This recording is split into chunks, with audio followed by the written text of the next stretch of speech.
fotografia e que muitas vezes são completadas com o sistema e definição de cada um. No Japão, onde fotografar é quase sagrado, o hobby pode virar profissão, começando assim um novo círculo de vida. Quem nunca sonhou em fotografar gente bonita e famosa? Quem é que nunca experimentou fazer pose nas fotos? Muita gente, não é mesmo? Mas o que muitos não sabem é que atrás das fotos de revista que vemos no Japão se escondem vários brasileiros. Paulista, 35 anos de idade, Cássio Macambira está há 8 anos no Japão e trabalha para quase todas as revistas de moda japonesas, entre elas Nono, More, Seventeen e Playboy.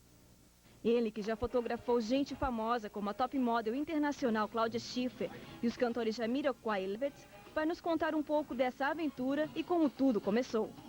Peguei o avião errado para chegar aqui, aí quando descobri que estava aqui tinha que arrumar alguma coisa que fazer.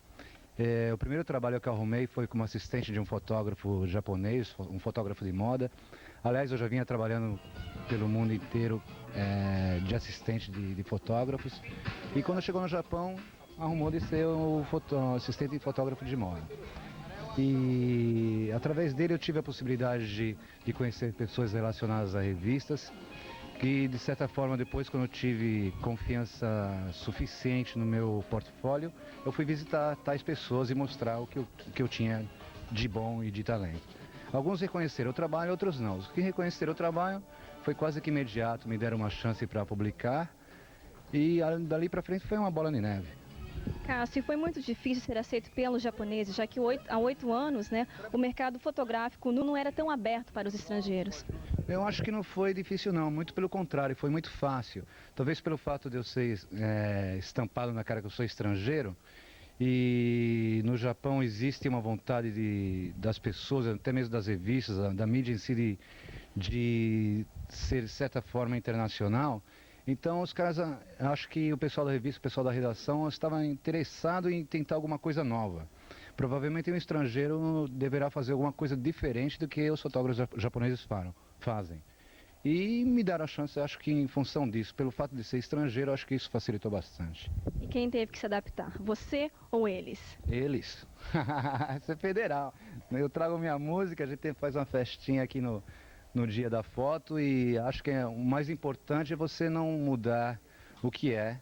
Eu continuo sendo o que fui, que sempre quis ser e acho que não mudo o meu caráter e minha personalidade em função do meu trabalho. Eu acho que o meu caráter e a minha personalidade são muito importantes no meu trabalho. Isso se reflete nas minhas fotos, de forma que acho que é isso que dá o toque diferente que o fotógrafo japonês, alguns até digo que tem, mas a maioria não tem.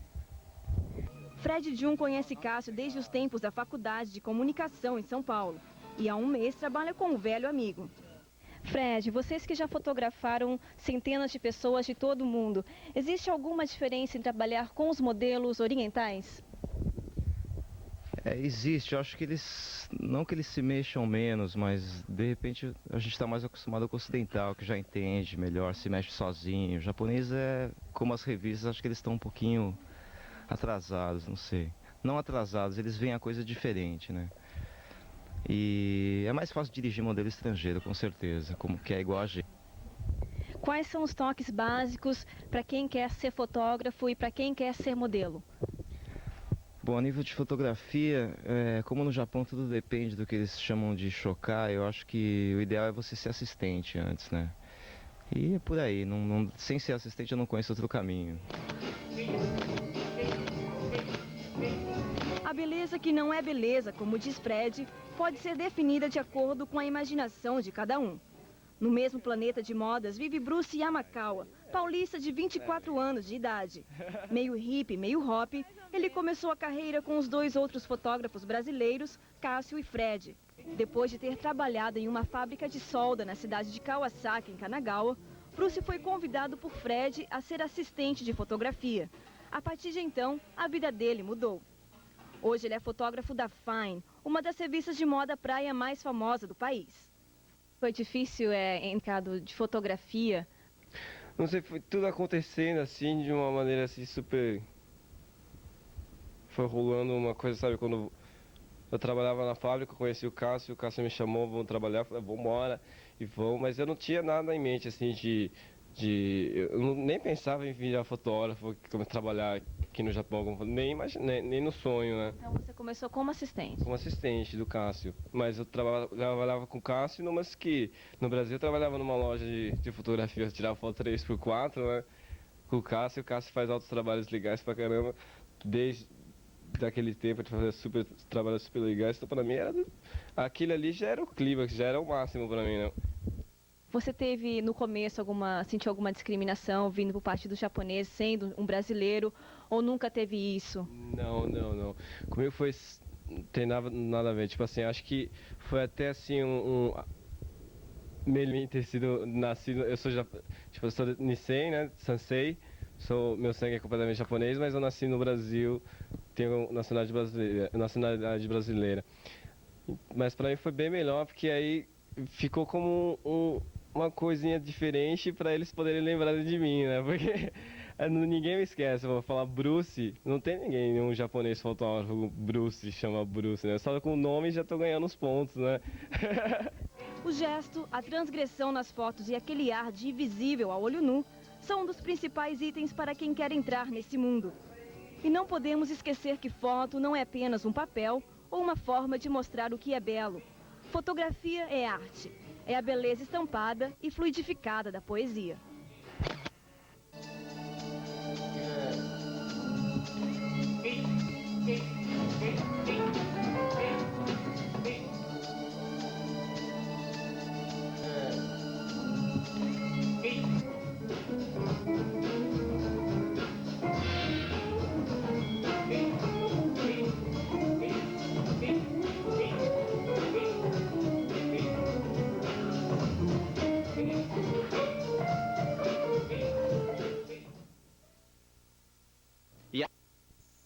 De construção civil em Kawasaki, Kanagawa, matou 3 crianças.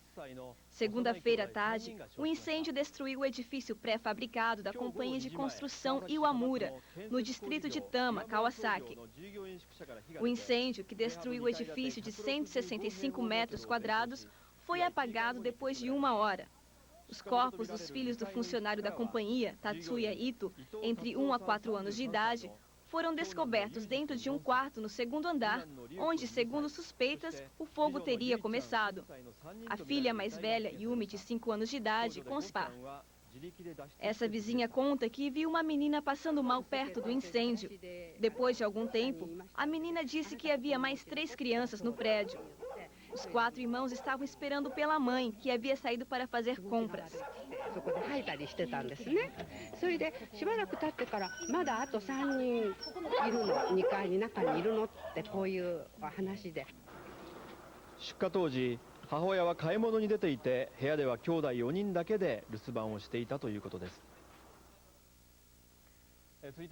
Temos novas informações sobre o desvio de subsídio estatal através de falsas contratações de funcionários idosos. A Agência de Polícia Metropolitana descobriu mais de 10 idosos cuja... Eu acho que é a Noruega, hein? Por quê? É um time que o estilo de jogo dele, né? O Brasil não sabe jogar muito, é acostumado o jogo mais lento, cadenciado, né? Ele é um jogo rápido e por cima, né? União, o que o Zagallo tem que mudar na seleção até julho, até a Copa do Mundo? Eu acho que está em cima. Agora ele já fez muito teste sem muito acerto, né? Na minha opinião, devia trocar o goleiro, né? O goleiro do Brasil, Tafarel, já era, né?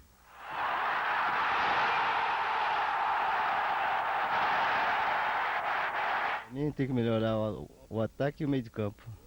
Fácil, mole para nós. Brasil. Escócia é fraca. É fraca. E os demais adversários, Marrocos e Noruega? Também é a mesma coisa, é fraco para nós também. Então, primeira fase está tranquila. Está todo sossegado. Primeiro jogo contra a Escócia, qual a sua previsão? Vai ser 2-1 pro Brasil.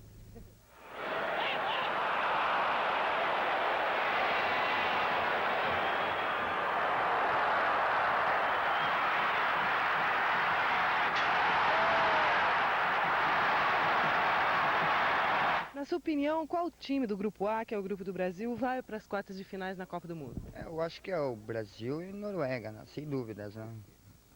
Porque acho que as equipes são mais fortes, né? Inclusive a Noruega ganhou do Brasil 2-0, né? Espero que o Brasil desconte, né? Dobrado, né? Na minha opinião, né, que eu sou brasileiro, todos nós somos, né? E eu acho que vai ser Brasil e Marrocos. Sem dúvida o Brasil, né? Em primeiro colocado. Segundo a Noruega, porque foi melhor dos times da chave dela nas eliminatórias, foi a melhor colocada, né? Eu vejo aí não só por ser brasileiro, né? Mas pela equipe do Brasil, pelas origens, que o Brasil vai liderar esse grupo, né? Em seguida, no segundo lugar, eu acho que a Noruega, pela forma que vem, né? Dos campeonatos que a gente vem de Copas aí, eu acho que a Noruega chega em segundo nesse grupo, certamente. Mas o Brasil é o favorito. Se o Brasil não ganhar, não se classificar nessa chave, nem precisa voltar para o Brasil. Pode ficar por lá mesmo.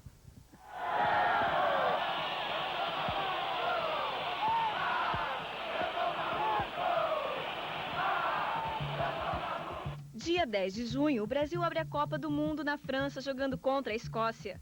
A partida é também o primeiro jogo da chave A, onde estão ainda Noruega e Marrocos. A seleção canarinho de Zagallo e Zico pretende manter a invencibilidade frente à equipe escocesa. Dos 8 jogos contra a Escócia, o Brasil venceu 6 e empatou 2. O último foi na Copa do Mundo de 90, na Itália, quando o Brasil venceu por 1-0 com o gol de Miller. Mas e os escoceses, o que esperam da Copa na França? Nossa reportagem foi até a Embaixada da Inglaterra, onde há uma representação escocesa. É que a Escócia pertence ao Reino da Grã-Bretanha. Na embaixada, fomos recebidos pelo primeiro secretário Ian Lindsay, que nos deu uma demonstração do quanto os escoceses entendem de bola.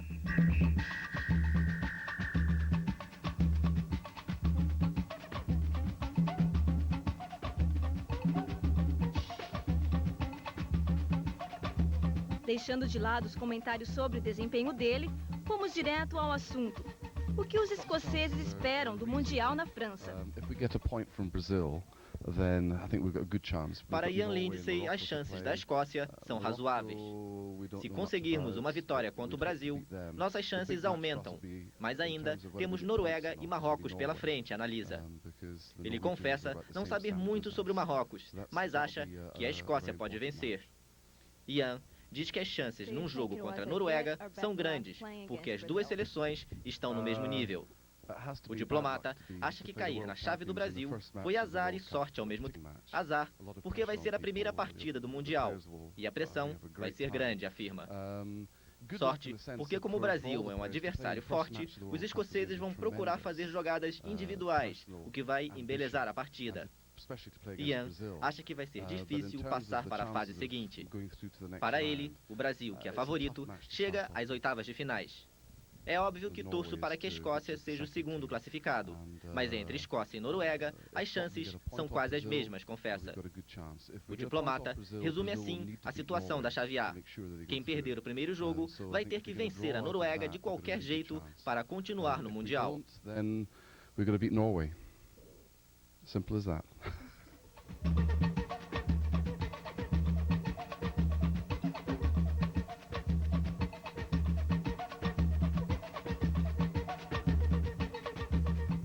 Adversário da seleção tetracampeã, o Marrocos teve a oportunidade de jogar 2 vezes com o Brasil.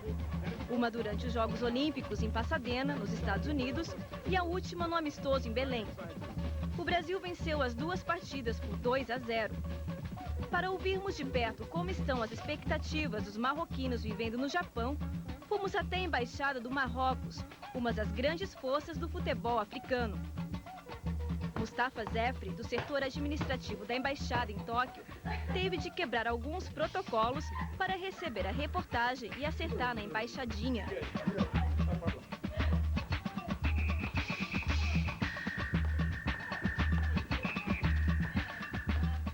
Para os marroquinos, jogando pela 3ª vez em um Mundial, cair no mesmo grupo do Brasil vai ser um bom teste. Segundo Mustafa, as chances do Marrocos são as mesmas das outras equipes. Ele afirma que a equipe possui uma grande comunidade na França, mais de 1 milhão de pessoas, e que eles vão dar o apoio necessário ao time. Ele lembra que o técnico do Marrocos tem 2 vantagens. É francês, da cidade de Nantes, onde o Marrocos vai jogar contra o Brasil e tem muita experiência em jogos contra a seleção brasileira. Em 1986, recorda Mustafa, este técnico dirigiu a equipe francesa que venceu o Brasil. Em 1994, quando o Brasil jogou contra os Camarões, o técnico também era o mesmo. Mustafa diz que o Marrocos é bem perto da Europa e que muitos jogadores marroquinos já jogaram em campeonatos europeus. Mas parece que dessa vez vai ser um pouco difícil para nós, confessa. Mustafa também acha que cair no mesmo grupo do Brasil foi sorte e azar ao mesmo tempo. É uma honra poder jogar com o melhor time do mundo, mas vai ser muito difícil conseguir passar para outra fase. Ele lembra que o Marrocos jogou contra o Brasil em outubro do ano passado em Belém, só perdendo nos últimos 10 minutos. Para o diplomata marroquino, o primeiro colocado da chave vai ser o Brasil. Nós temos muitas chances de ficar em segundo lugar e passar para as oitavas de finais com o apoio da nossa torcida, diz. Mustafa garante que a seleção marroquina é muito boa, tem bastante experiência e que dessa vez vai ser diferente.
A Noruega é o terceiro adversário do Brasil na Copa.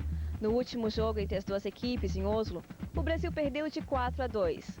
Consultamos a embaixada norueguesa em Tóquio e eles disseram que não havia ninguém que se sentisse à vontade para falar sobre futebol e sobre a Copa na França.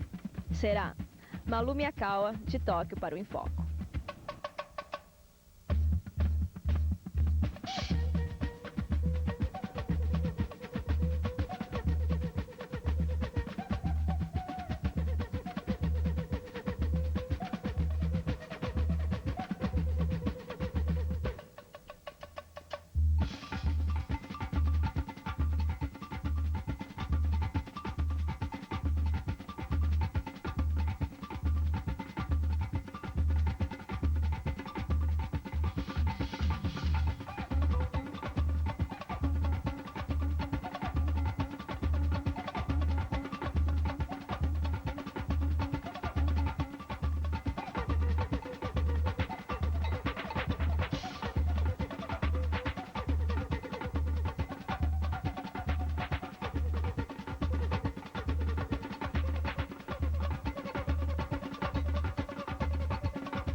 No mundo. Mesmo com várias reportagens e entrevistas abordando o tema, há sempre uma dúvida e uma pergunta: como é a vida e o estilo de um homossexual? A resposta é simples e está sendo mostrada no 7º Festival Internacional de Filmes e Vídeos Gays e Lésbicos de Tóquio. Mais de 10 países estão participando do festival, entre eles o Brasil. Organizado pelo Mix Brasil, 5 filmes de curta-metragem chamados de Brasil Diversidade vão ser exibidos no Japão a partir de amanhã. O filme A Mala conta a história de uma mulher que, na busca por ela mesma, se apaixona por outra mulher. A Case of Body Art explora a linha entre autoexpressão artística e destrutiva da automutilação. Já o documentário With the Whole Ocean to Swim, ou Com Todo o Oceano para Nadar, conta a vida do artista gay Léo Nilsson, enquanto o outro filme, One Way, fala da vida de 2 boxeadores gays que matam os clientes. Trágico. E Mona Lisa, onde se tenta explicar por que o famoso quadro de Leonardo da Vinci possui um olhar tão misterioso. Durante o coquetel realizado por organizadores do festival ontem, em Shibuya, Tóquio, o diretor do Mix Brasil, André Fischer, falou um pouco sobre a participação dos filmes brasileiros no festival. Olha, a gente vai ter um painel bem amplo sobre essa nova produção brasileira, né? A gente vai ver desde filmes comedinhas, mas que não tem muito a ver com sexualidade, até filmes bem fortes mesmo, tratando sobre o underground do Recife, o mundo de michês, prostitutos, essas coisas. Então acho que as pessoas vão ter um painel bem grande. Eu acho que vai ter filme para todos os gostos, tem filmes mais artísticos, mais crus. Eu acho que vai dar para as pessoas sentirem bem o que está acontecendo de novo no Brasil. E como os filmes foram selecionados? Olha, a gente exibiu 40 filmes brasileiros esse ano, em 97, no festival. E justamente para trazer para Tóquio filmes que fossem mais significativos, que compusessem desses 5 curtas que estão sendo exibidos. São 5 que eu acho que representam bem as diversas tendências da produção brasileira atual. Você acha que os brasileiros estão menos preconceituosos do que antes? Ah, com certeza. Eu acho que assim, o festival ele começou em 93 e é fácil a gente chegar agora, a gente vê a diferença da reação do público brasileiro. Acho que as pessoas ficavam muito chocadas no começo. Eu me lembro no primeiro ano, teve um programa sobre piercing e ficou todo mundo, teve gente que vomitou, passando mal. E hoje em dia já é uma coisa que passa batido, né? Eu acho que é a mesma coisa com relação à temática gay também. Acho que havia um certo susto com relação a isso. Hoje em dia está todo mundo mais tranquilo, mais relaxado. E a produção de filmes homossexuais no Brasil, como está sendo no momento? Olha, as pessoas estão se sentindo mais à vontade. A gente esse ano, inclusive, está instituindo, por exemplo, um prêmio para melhor ator, para que as pessoas não precisem mostrar que realmente é um trabalho artístico, que não é uma questão só de levantar a bandeira. A gente faz um festival de cinema, acima de tudo. Então, eu acho que está todo mundo assistindo as coisas mais confortavelmente, com menos pé atrás. Por que o interesse do cinema em temas homossexuais? Eu acho que assim, é uma maneira muito importante, eu acho, é difícil falar comunidade gay no Brasil, mas para gays e lésbicas no Brasil, eu acho que é uma maneira muito importante de você se ver retratado, porque você não consegue ver, sei lá, na TV, na imprensa em geral você não consegue ver. Então o cinema, acho que ele oferece uma boa oportunidade para você ter referências, né? Oferecer referências, não chega a ser modelo, mas referências de vida mesmo. Você não achar que você está sozinho. Eu acho que o cinema ele cumpre esse papel. Para o diretor do festival, Takao Kawaguchi, a participação do Brasil teve grande significado em todos os sentidos. Takao disse que o festival foi uma oportunidade de conhecer melhor o trabalho dos artistas brasileiros e já planeja uma viagem ao Brasil para que, quem sabe, trazer mais filmes brasileiros no ano que vem. Ele agradeceu a participação da comunidade gay brasileira, que se esforçou na arrecadação de fundos para o festival e para a vinda de André Fischer. O Festival de Filmes Gays e Lésbicos segue para Osaka na semana que vem. Os filmes brasileiros vão ser exibidos amanhã, às 1h30 da tarde, no edifício Espiral, em Omotesando, Tóquio. Vale frisar bem que os filmes não são apenas para homossexuais, mas sim para quem estiver aberto para conhecer novos horizontes. E já dizia o poeta, tudo vale a pena quando a alma não é pequena. Geralmente...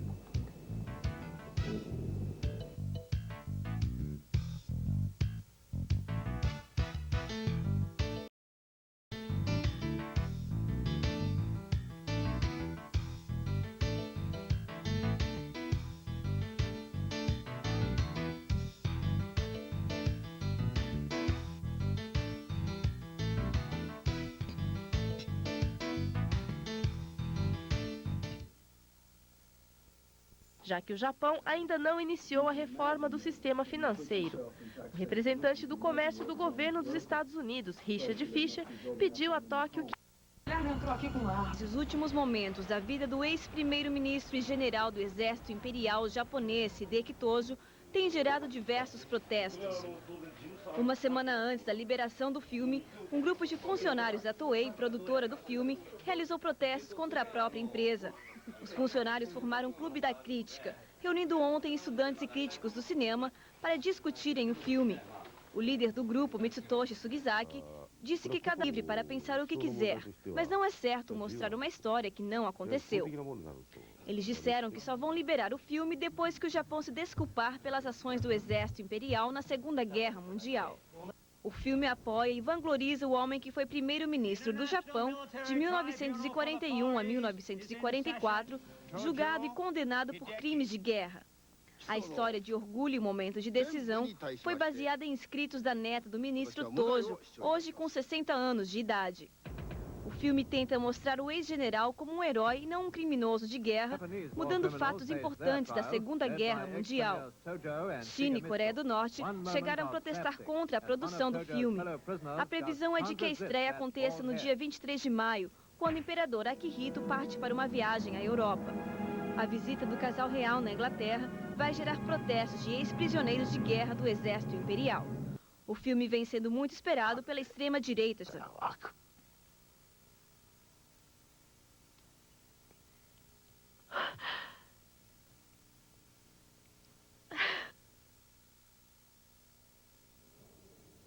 Há mais de 10 anos, em Londres, o quadro mais famoso do pintor Vincent van Gogh, o Sunflowers, foi vendido pelo preço recorde de 40 milhões de dólares. Na época, Anthony de Roberts, um especialista em artes alemãs pós-impressionista, duvidou da autenticidade do quadro. Mas só ontem, durante um simpósio sobre Van Gogh em Londres, Roberts mostrou uma evidência que prova a falsificação do quadro. Outros 7 especialistas internacionais de arte, incluindo John Husker e Thomas Hoven, diretor do Museu de Arte de Nova York, também comprovaram que o quadro Sunflowers não é uma obra de Van Gogh. Esse foi o primeiro simpósio onde vários especialistas concordaram que o quadro não é verdadeiro. Segundo de Roberts, o tamanho da pintura, a tela, os selos de identificação e todo o estilo da obra foram considerados falsos. Ele disse que a falta de assinatura e a não citação do quadro nas cartas de Van Gogh são itens que levam à conclusão que a caríssima obra comprada pela empresa japonesa de seguros Yasuda Fire Marine é uma cópia. Quando comprou o quadro em Londres em 1987, a Yasuda foi repreendida pelo Ministério das Finanças por excesso de demonstração de riqueza. A nova descoberta vem causando uma série de discussões no mundo das artes. O problema é que Van Gogh pintou vários quadros similares ao Sunflowers, quando ainda vivia no sul da França. 2 famosas versões do Sunflowers estão no Museu de Amsterdã e outra na Galeria Nacional de Londres. Todas as 6 versões do Sunflowers são reconhecidas pelos especialistas, mas só o quadro comprado pelos japoneses não foi considerado obra.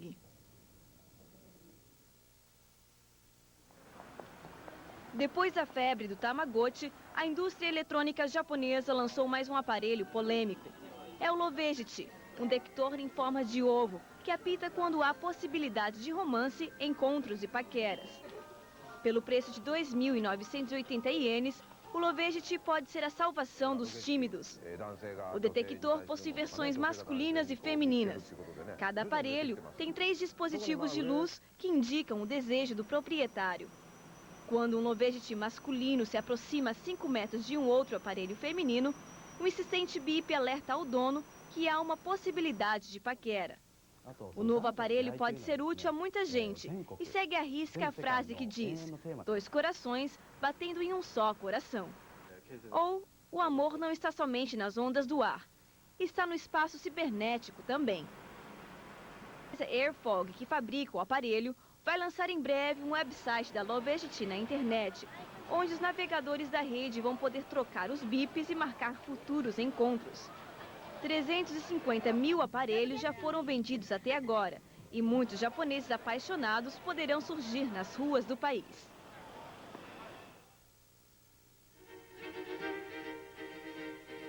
A Toyota lançou ontem em Tóquio o Progress, um carro de luxo que vai competir com importados como o Mercedes-Benz C e o BMW Série 3. A empresa estipulou uma meta de vendas de 2.000 carros por mês. O vice-presidente Kosuke Yamamoto disse que a Toyota espera que o carro entre em sintonia com o gosto dos consumidores, reativando a compra de automóveis reduzida por causa da crise econômica. Diretores da Toyota descartaram a possibilidade de formar alianças com outras empresas do setor e afirmaram que a fusão entre a alemã Daimler-Benz e a Nissan expansões no mercado. A Toyota disse que o Progress é o primeiro carro no mundo que oferece proteção de airbags em forma de escudo, além de modelos próprios para os bancos da frente. Segundo a empresa, o chassi de 2,78 metros, ou 62% do comprimento do carro, possibilita um espaço relativamente grande no interior para um carro de médio porte. O Progress será vendido a partir do dia 6 de junho e vai custar $24 mil.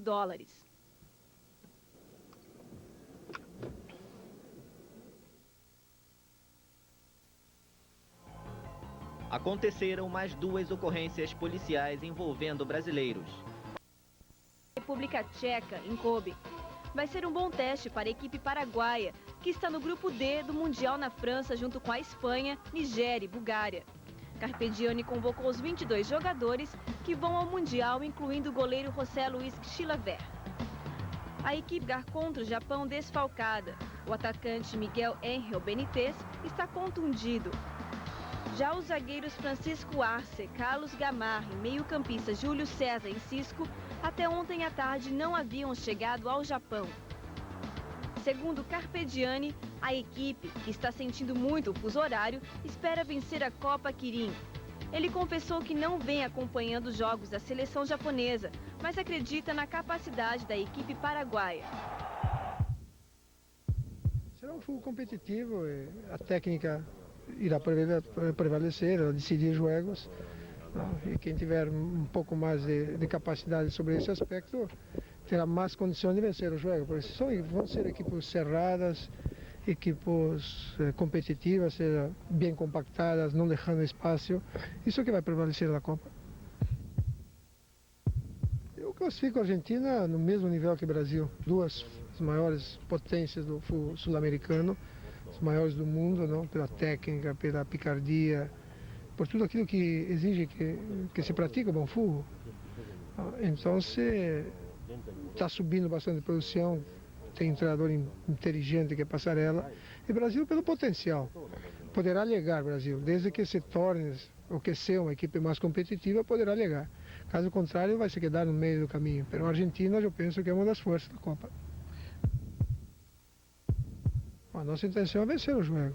Venimos com esse propósito, respeitamos o adversário, pero apesar de ter alguns desfalques, não já previsto, de 11 vamos ter 4 ou 5, pero temos o grupo que pela primeira vez todo ele reunido, são os 22 jogadores, alguns lesionados, pero nem por isso saca a vontade, a intenção de imponer o nosso estilo, a condição de jogo frente ao Japão. É um jogador de muita personalidade, de grande ascendência sobre o grupo. Um jogador importante para nós outros. Importante porque transmite muita segurança e os jogadores o respeitam bastante.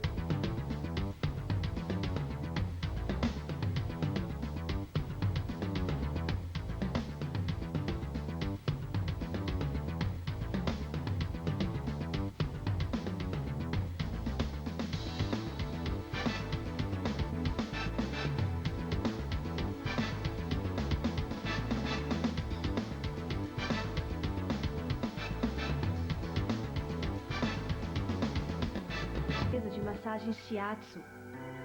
O mecanismo de borracha muito macio vibra e se move eliminando dores musculares e cansaço, ajudando ainda a circulação sanguínea.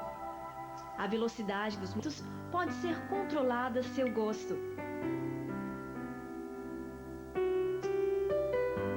O sorteio acontece no dia 31 de maio. Boa sorte! Assista neste... Se repita. O comentário de Akihito foi feito durante um jantar oferecido pela Rainha Elizabeth no Palácio de Buckingham, em Londres. Akihito está em viagem oficial na Inglaterra, onde chegou sábado à noite vindo de Portugal. O imperador disse estar triste devido às circunstâncias em que o Japão e a Inglaterra começaram as relações. A imperatriz e eu nunca vamos esquecer do sofrimento de tantas pessoas na época da guerra. Por causa dessa marca que não cicatriza, há uma enorme dor e arrependimento em nossos corações, disse Akihito. Na tarde Tem centenas de ex-prisioneiros e cidadãos ingleses protestaram contra a presença de Akihito, virando as costas para o cortejo imperial e mostrando faixas escritas por ex-prisioneiros de guerra. Eles também vaiaram o cortejo. Durante a Segunda Guerra Mundial, milhares de ingleses foram forçados pelos japoneses a trabalharem como escravos. Muitos foram torturados e mortos. Agora, os ex-soldados querem um pedido de desculpas do governo japonês e uma indenização de $22.800 para cada ex-prisioneiro. Segundo a Constituição japonesa, o imperador não pode intervir na política e nem mesmo pedir desculpas a ex-prisioneiros ou governos. O Japão disse que a indenização foi paga pelo Tratado de Paz de 1951. Um oficial da embaixada japonesa em Londres disse na semana passada que o pedido de desculpas foi dado pelo primeiro-ministro Ryutaro Hashimoto. O primeiro-ministro inglês Tony Blair está tentando os ingleses e o casal imperial, uma vez que o Japão é um dos mais importantes investidores na Inglaterra. No discurso, Akihito disse que estava prestando o mais profundo respeito e gratidão àquelas pessoas que, mesmo com a dor do passado, ajudaram na amizade entre os dois países.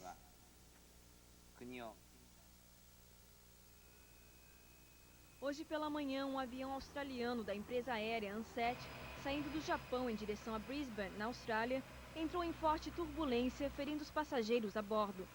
De acordo com a Ansett, a maioria dos passageiros machucados não estavam usando o cinto de segurança na hora do incidente.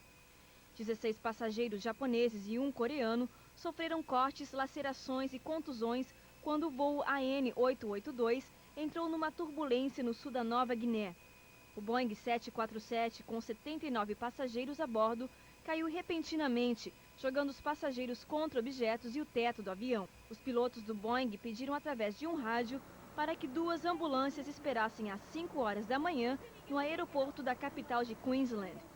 5 passageiros foram levados para o hospital e dispensados no período da tarde. 2 homens receberam pontos e outros 2 fizeram curativos nos cortes. Uma mulher foi tratada por contusões. Os outros 12 feridos sofreram cortes menores e pequenas contusões e foram tratados na ambulância assim que chegaram no aeroporto. Funcionários da empresa aérea disseram que o avião não avisou que estava entrando em turbulência e o incidente durou apenas alguns segundos. A magnitude da perda repentina de altitude só vai ser apresentada depois que o exame das leituras dos instrumentos do avião for concluída. O aparelho não mostrou sinais de problemas mecânicos e foi enviado a Sydney para testes na base 747 da empresa Ansett. A maioria dos passageiros feridos se uniu mais tarde ao grupo para uma excursão em Brisbane e Gold Coast. O incidente está sendo investigado. Com 72 prédios... A decisão foi tomada ontem à noite, depois que o primeiro-ministro paquistanês Nawaz Sharif anunciou a explosão de 5 artefatos nucleares nas colinas de Chagai, no estado de Balutistão. Em Tóquio, o primeiro-ministro Ryutaro Hashimoto disse a jornalistas que os testes no Paquistão, além de serem inaceitáveis, violam o Tratado de Testes Nucleares. Vamos tomar medidas apropriadas contra o Paquistão, disse. O ministro das Relações Exteriores, Keizo Obuchi, convocou o embaixador do Paquistão para protestar contra os testes nucleares. Segundo o secretário do gabinete, Kanezo Muraoka, as sanções contra o Paquistão atingem somente novos empréstimos. Os empréstimos destinados a programas sociais continuam. Muraoka disse que vai acompanhar as ofertas ao Paquistão através de organizações internacionais de desenvolvimento econômico. No ano passado, o Japão concedeu aproximadamente 431 milhões de dólares em empréstimos ao Paquistão e 43 milhões de dólares para programas sociais. Na manhã de hoje, Hashimoto disse que as Nações Unidas deviam ter tomado providências contra a corrida nuclear na região. O Japão suspendeu também novos empréstimos à Índia. Manifestantes protestaram em frente da embaixada do Paquistão com cartazes escritos "Não mais Hiroshima, não mais Nagasaki".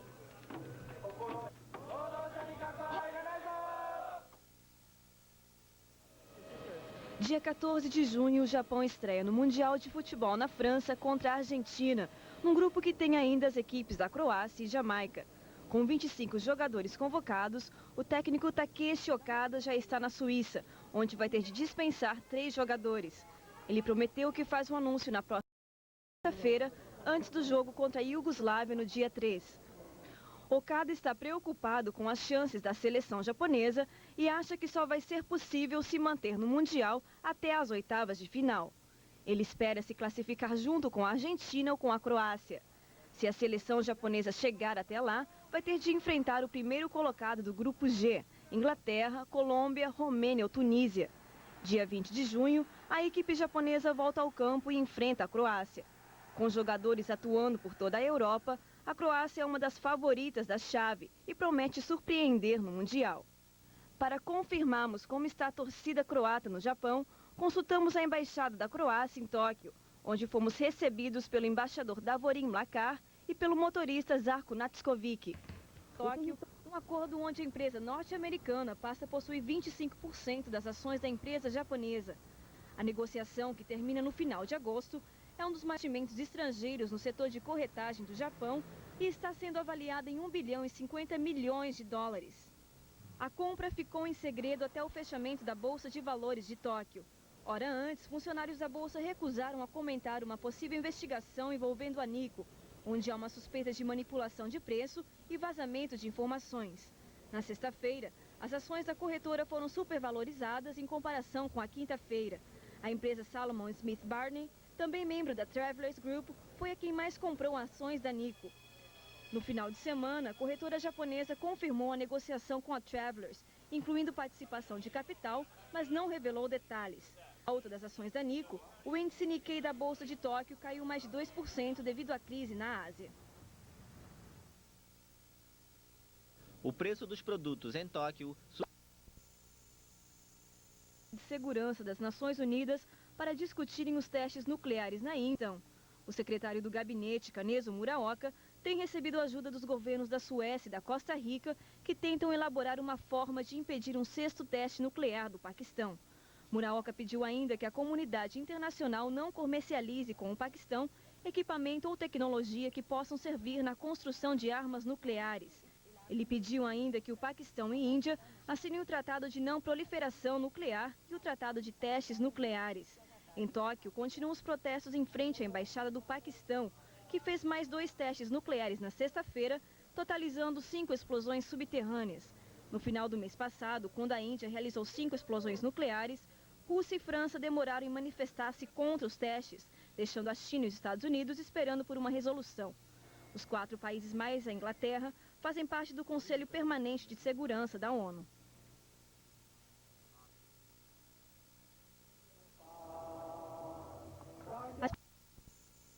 Aniversário do massacre da Praça da Paz Celestial em Pequim, quando o exército chinês reprimiu uma manifestação por democracia. O massacre aconteceu no dia 4 de junho de 1989 e mais de 3.000 pessoas ainda continuam presas. Manifestantes realizaram uma passeata até o Parque Victória, levando cartazes escritos "Nunca se esqueça do dia 4 de junho" e "Justiça às vítimas". A estátua Pilar da Vergonha, uma torre cinza de copos cruzados representando as vítimas do governo chinês, foi lavada pelos manifestantes. No ano passado, a estátua foi tema de intensos debates, quando autoridades tentaram deter a realização da obra. Ativistas pró-democracia acusaram Pequim de censura política. Um grande evento está sendo preparado para lembrar a data e milhares de pessoas devem participar. Vai ser a primeira manifestação contra o massacre em território chinês. O protesto vai testar a tolerância de Pequim em permitir que 6.600.000 pessoas, a população de Hong Kong, possam ter uma maior autonomia, sendo uma região especial da China. Hong Kong foi durante 156 anos uma colônia inglesa, retornando à China em julho do ano passado. Pequim prometeu que não iria tentar mudar o estilo de vida de Hong Kong por pelo menos 50 anos. Esse ano, o protesto contra o massacre muda de direção e termina em frente ao escritório do governador de Hong Kong, Tung Chee-hua. No domingo, em Pequim, o governo ocupou a Praça da Paz Celestial, com estudantes se exercitando. 2.500 crianças de toda a China protestaram contra a poluição do ar e apresentaram vários exercícios de ginásticas e performances. Participantes soltaram centenas de pombas, comemorando o Dia Internacional das Crianças.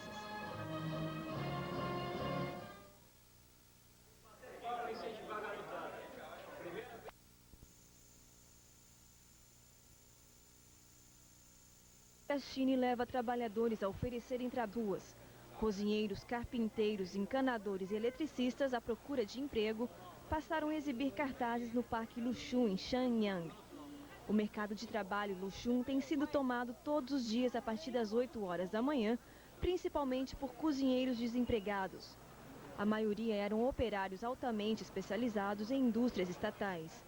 Com as reformas econômicas impostas pelo governo, muitos perderam o emprego, o que acabou também com a crença deles no socialismo chinês.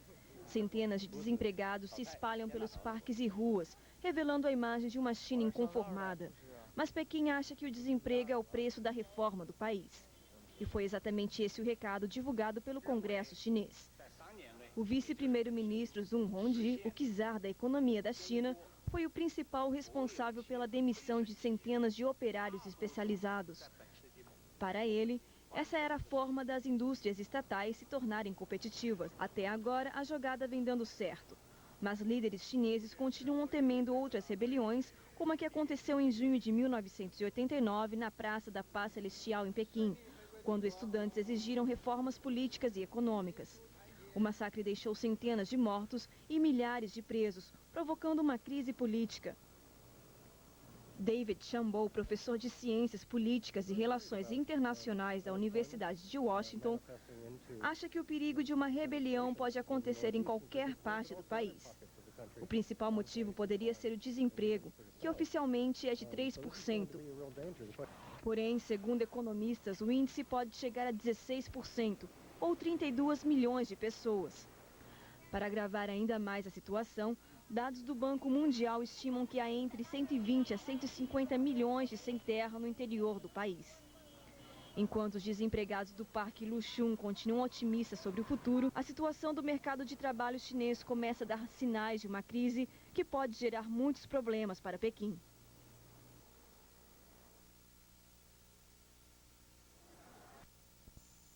A brasileira Ana Bortes, que está processando uma joalheria de Hamamatsu por discriminação racial, deu uma coletiva hoje no Centro de Imprensa Estrangeira em Tóquio. A repórter Malu Miyakawa esteve no local. Ana Bortes e o advogado Hidei Ogawa chegaram pela manhã no Clube de Imprensa Estrangeira, onde os jornalistas assistiram um vídeo com imagens da comunidade brasileira cedidas pelo Departamento de Jornalismo da TV IPC. No dia 16 de junho, a brasileira Ana Bortes, de 34 anos, foi expulsa de uma joalheria na cidade de Hamamatsu, em Shizuoka. Os proprietários do estabelecimento mostraram à brasileira um cartaz escrito em japonês proibindo a entrada de estrangeiros no local. Ana pediu para que tirassem o cartaz da loja e, ao invés disso, os proprietários a polícia. Depois do incidente, Ana entrou com um processo contra a joalheria por discriminação racial. Este é o primeiro processo do tipo no Japão.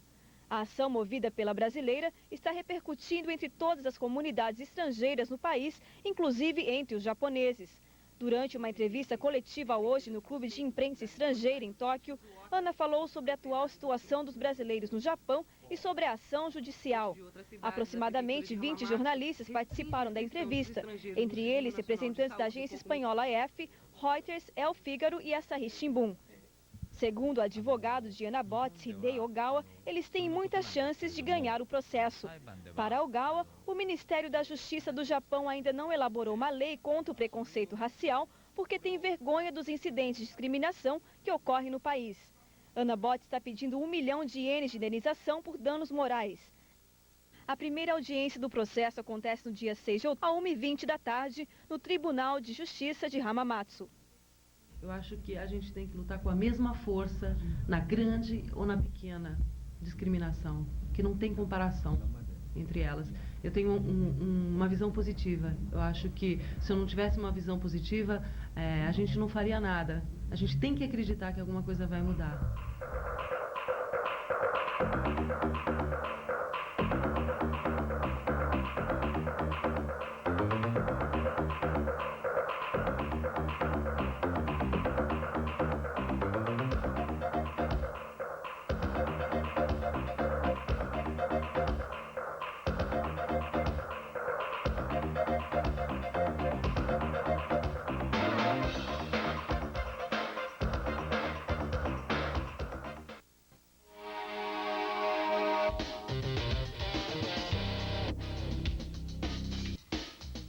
Boa noite. Vamos imaginar que neste exato momento um terremoto está acontecendo, ou então que a sua casa está pegando fogo. O que você faria? Sairia correndo? Gritaria por socorro? Tentaria apagar o fogo ou então se esconderia no banheiro? Na certa, você ficaria desesperado, não é mesmo? Foi para evitar confusões em casos de emergência que o Grupo Unidos de Kanagawa e a IOKI, Associação de Comunicação de Intercâmbio Internacional de Yokohama, promoveram no dia 27 uma excursão ao Centro de Treinamento para Terremotos em Atsugi, Kanagawa, além de uma visita no Museu de História e no Estádio Internacional de Yokohama. O Grupo Unidos de Kanagawa reúne os brasileiros residentes na província, promovendo passeios e encontros. A reportagem é de Alexandre Riga. Há 2 anos, em Kanagawa, alguns brasileiros resolveram se unir e fundar um grupo de voluntários para dar assistência aos mais de 15 mil brasileiros que vivem hoje na província. Traduções em hospitais e escolas e promoções de eventos de integração entre brasileiros e japoneses são atividades que os voluntários do grupo realizam até hoje. Eles se reúnem uma vez por mês no Centro de Integração Internacional de Kawasaki.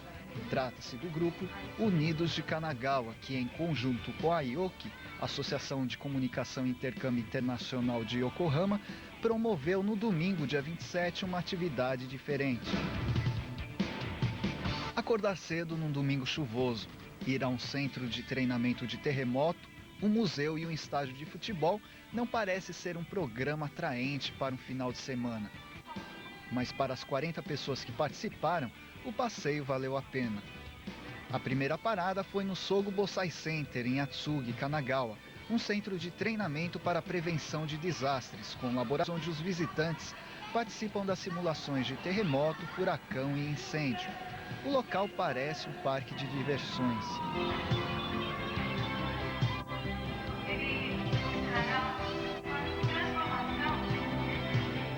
O laboratório de terremoto é uma cozinha montada sobre uma plataforma que simula os tremores de Kobe, Kanto e Hokkaido. Prepararmos a saída. Para isso, abrir a porta, mas somente abrindo ela se fechará. Então, colocar algum objeto na cadeira para que a porta não se feche.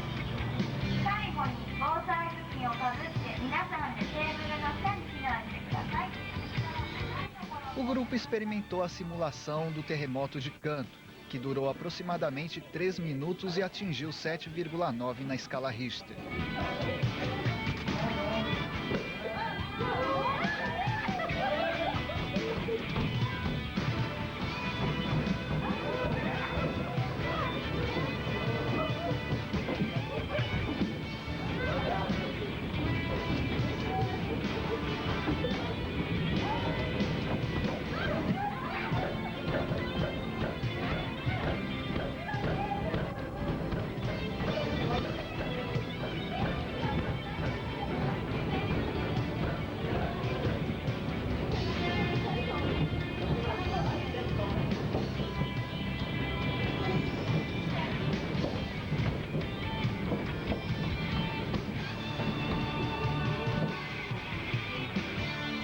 O terremoto de Kanto destruiu 576 mil casas e deixou mais de 142 mil mortos.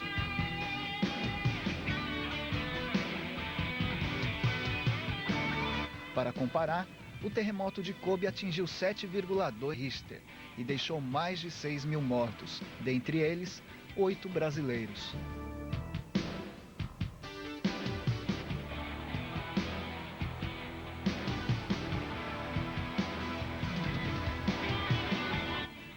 Segundo a instrutora do local, ao sentir o tremor, as pessoas que estão dentro da cozinha devem primeiro fechar o gás. Em seguida, devem abrir a porta e colocar uma cadeira para que ela não feche. Por último, devem se proteger. A simulação é tão próxima do real que as pessoas chegam a gritar.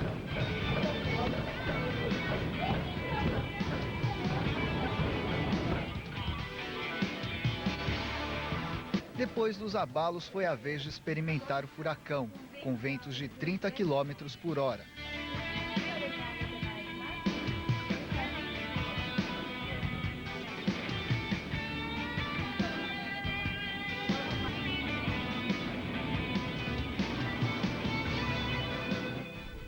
Eu achei válido, porque é muito importante para o nosso cotidiano, né? Nós estamos aqui no Japão e são coisas que acontecem normalmente, né? Estão sempre acontecendo, o Taifu, o caso do Jishin. E o que acontece é que a gente sabe que tem, e como reagir na hora, a gente tem uma ideia que na hora vai ser diferente. Então, com essa experiência foi válido, porque a gente pegou as noções certas de como reagir nesses casos, né? Os furacões no Japão costumam passar por volta do mês de setembro e outubro. O último que passou pelo país deixou 9 mortos. Em um labirinto repleto de fumaça, o grupo treinou a saída de um prédio em chamas. Segundo a instrutora, a fumaça da simulação não é prejudicial à saúde. Ela explicou que as pessoas deveriam se mover o mais próximo do chão para poder respirar, porque só encontrariam oxigênio a 30 centímetros do chão.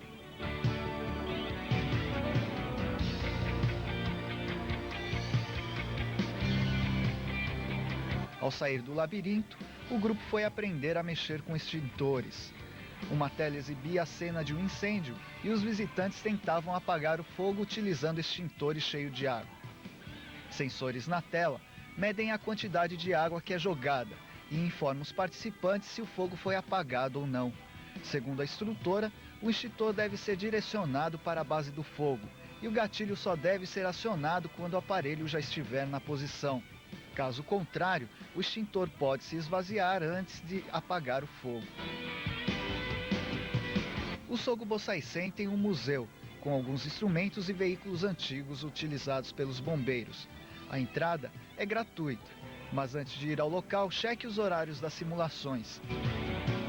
O Sogo Bosai Center, ou Centro de Prevenção de Desastres, fica em Atsugi, a 25 minutos a pé da estação Aiko Ishida, da linha Odakyu, ou a 3 minutos da parada Naganuma, da linha de ônibus Kanachu. O telefone do local é 0462 27 1700.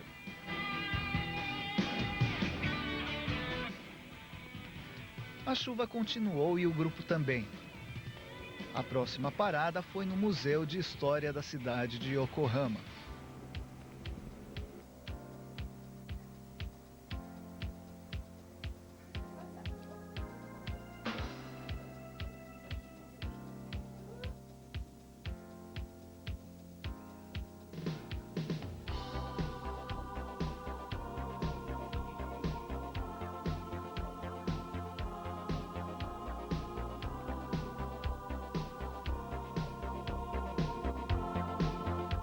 Esse museu tem de diferente, primeiramente, um sítio arqueológico aqui do lado para visitação pública.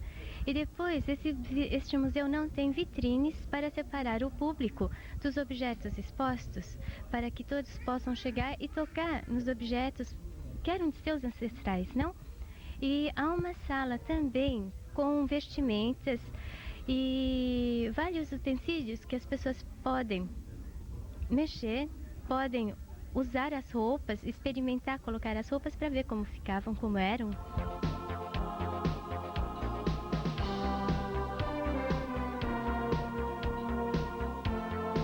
Esse chapéu aí é muito pesado? Pesado. Realmente é incrível de o pessoal do antigo, por exemplo, na guerra, por exemplo, utilizar esse capacete aqui, assim, né? Esse chapéu aqui, vamos dizer assim. Além de poder usar parte das roupas do museu, os visitantes também experimentaram fazer fogo do jeito primitivo, ou seja, com pedras. A entrada no local custa 400 ienes e o museu fica próximo à estação Senterkita do metrô de Yokohama.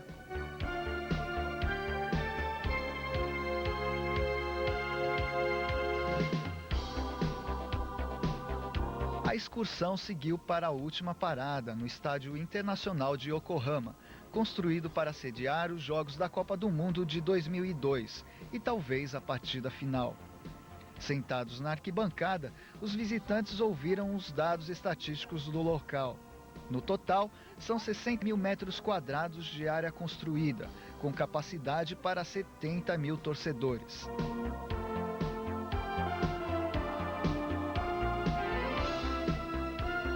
A visita passou pelo vestiário dos jogadores e terminou na loja do estádio. Foi a primeira vez que nós estamos participando assim, de um treinamento de terremoto. Como no Brasil a gente não tem essas catástrofes, né? Então foi bem interessante, acho que para a gente saber ao menos como agir nesse momento, né? E para as crianças também. Né? E acho que foi ótimo o nosso passeio todo, né? Conhecer o estádio, que tomara Deus seja aqui a Copa do ano 2002, né? Pelo final. Acho que foi ótimo, conhecemos vários lugares, né? E foi bom. Segundo Miyuki Kusamizu, da Associação para a Comunicação e Intercâmbio Internacional de Yokohama, as próximas atividades ainda não foram programadas e vão depender da programação do Grupo Unidos de Kanagawa. Nós estamos tentando organizar e para isso nós estamos convocando os amigos, as pessoas para participarem, né? Porque nós estamos recrutando, além de membros, ideias para que possamos fazer o Natal. O Grupo Unidos de Kanagawa existe há 2 anos e reúne voluntários que prestam auxílio aos brasileiros e promovem atividades culturais na província.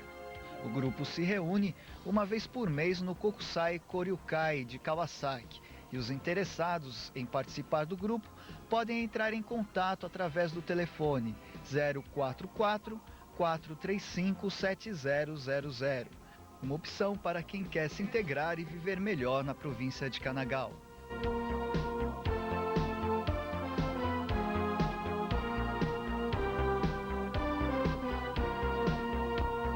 Ferreiro permite. Problemas na fronteira tiram o ministro das Relações Exteriores para saborear a culinária do mundo todo na região. Você pode até encontrar um restaurante mexicano com um clima bem brasileiro. A repórter Malu Miyakawa foi conferir. Paella, bossa nova, tequila e samba. É esta a mistura do restaurante mexicano Fondo de la Madrugada em Tóquio. Com um estilo tipicamente mexicano, o restaurante, gerenciado pelo brasileiro Gilberto Silva, há quase 2 anos se tornou o novo ponto dos brasileiros de Tóquio e região. Todos os dias, a partir das 11 horas da noite, uma banda brasileira agita a casa. Nas sextas e sábados, o grupo tem a participação de Paulinho Gomes no teclado e Paulão do pandeiro na percussão, e os shows são livres de cover artístico. O músico mineiro Silvio Anastácio está no Japão há mais de 4 anos e há 1 ano e meio toca no... Ele acaba de lançar o primeiro CD no Japão, chamado Electric Satie, uma homenagem ao músico e compositor do século XVI, Erik Satie. Silvio nos contou um pouco sobre o CD, que é uma mistura de música mineira, nordestina e outros ritmos. A luta de todo compositor é ter um cartão postal na mão, e há muitos anos eu venho batalhando já para conseguir gravar alguma coisa. E eu fiz uma versão em português, meio bossa nova, assim, esse estilo meio bossa nova. E a música é muito legal, música muito tranquila, não é muito comercial, mas é uma música que alcança bastante número de pessoas, porque é um estilo de música que muita gente gosta, é uma música para se escutar e para ficar tranquilo, é uma música de viagem. Tudo em vão, nunca passa a emoção. O CD Electric Satie está sendo vendido em todos os CD do Japão, Europa e Estados Unidos. Silvio também faz sucesso com o público japonês com a versão em português da música Shimauta, do grupo Debum.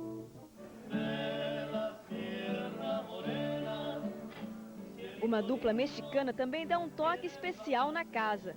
O gerente Gilberto acredita que o restaurante tem tudo para melhorar ainda mais. E a casa é bem feita, é um estilo 100% mexicano. Quer dizer, não é por ser 100% mexicano que a gente não pode receber brasileiro ou americano, ou seja, gente de qualquer parte que seja, né? Mas esse quem faz a casa são as pessoas que trabalham aqui, né? A gente tem uma boa equipe, o pessoal atende muito bem, a comida é muito boa, quer dizer, junta-se tudo, né?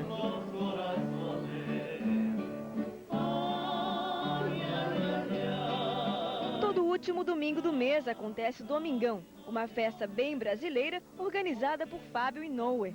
Os brasileiros que trabalham no restaurante não têm em reclamar. Trabalho com mexicano, trabalho com brasileiro, trabalho com gringo pra caramba, entendeu? Tem que falar japonês, às vezes o espanhol também, o inglês, então mistura um pouquinho as coisas. Mas é legal, super divertido. Porque rola música brasileira, rola música mexicana, rola domingão que sempre tem aqui de vez em quando, sabe? E vem todo mundo pra cá, a galera toda. É bom, é gostoso. É divertido porque, não sei, muita gente de tudo quanto é país, você conhece. E é um ambiente muito diferente do ambiente japonês, de trabalhar com japonês, né?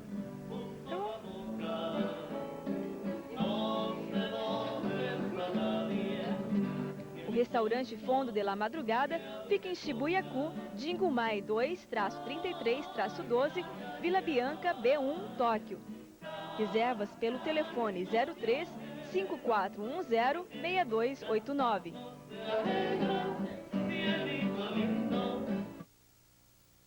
E atenção, a partir de terça-feira, dia 13, a ação da IPCTV vai ser ajustada devido ao horário de verão no Brasil. Confira. O noticiário Bom Dia Brasil passa a ser transmitido de terça a sábado às 6 da manhã. Às 7, entra no ar o Jornal Nacional ao vivo. Às 7h40, o Jornal IPC. Às 8, o Telecurso 2000. E às 8h45, o Japonês Fácil. Os outros programas continuam no mesmo horário. Com a mudança, o Brasil vai estar 1 hora adiantado. Boa noite e bom final de semana.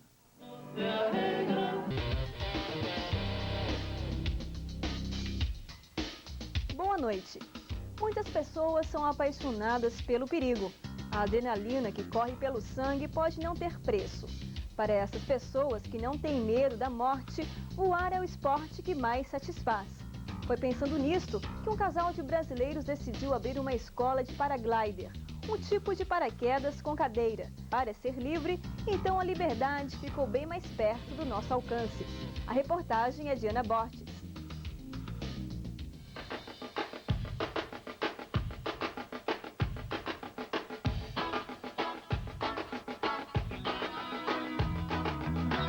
Alguns psicólogos acreditam que o pavor que algumas pessoas sentem de lugares altos nasce justamente do impulso que elas sentem em saltar.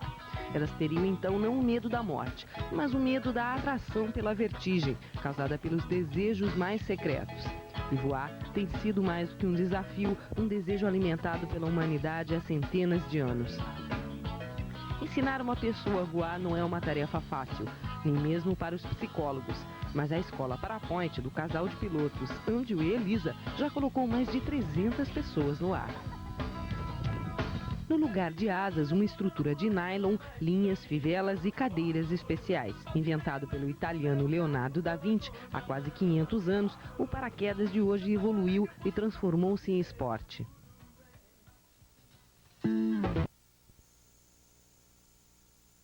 Vão ser premiados com bicicletas. O primeiro colocado ganhará uma passagem para o Brasil com direito a um acompanhante. A reportagem é de Malu Miyakawa.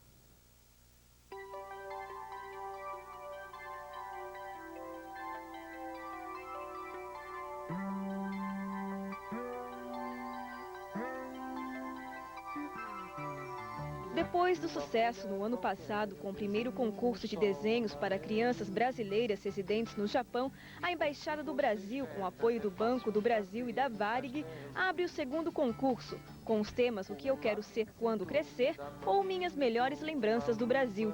O concurso tem como objetivo estimular a criatividade e imaginação das crianças através de desenhos, além de incentivar os sentimentos delas pelo país de origem. O embaixador do Brasil, Fernando Guimarães Reis, fala sobre o segundo concurso. Nós fizemos um concurso ano passado e creio que teve muito sucesso, muito êxito.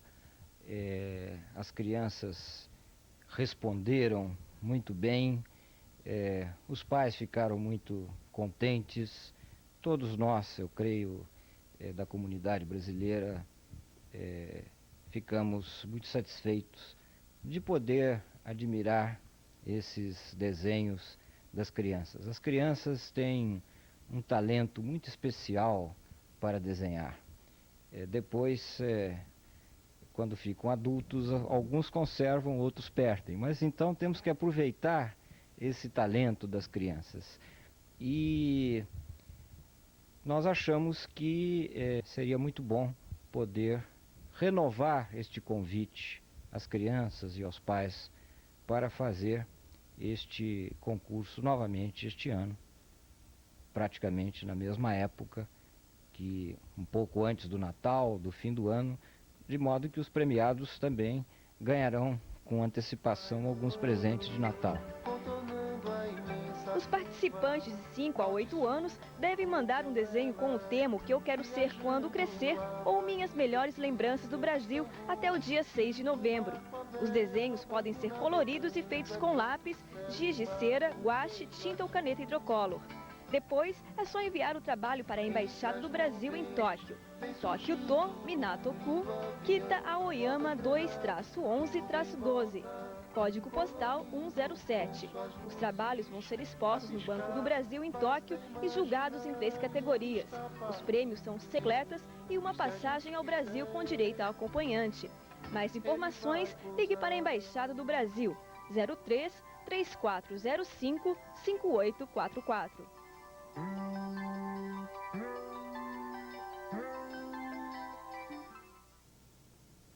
Uma escola brasileira de Hamamatsu. Boa noite. Crianças estrangeiras de várias nacionalidades, incluindo brasileiras, estão participando da novela Nijiro Teikibin, da rede de TV japonesa NHK. A novela está sendo gravada em Oizumi-guma. Nijiro Teikibin significa o expresso do arco-íris, onde as cores representam as diferentes culturas. Vamos à reportagem de Marcelo Tiama.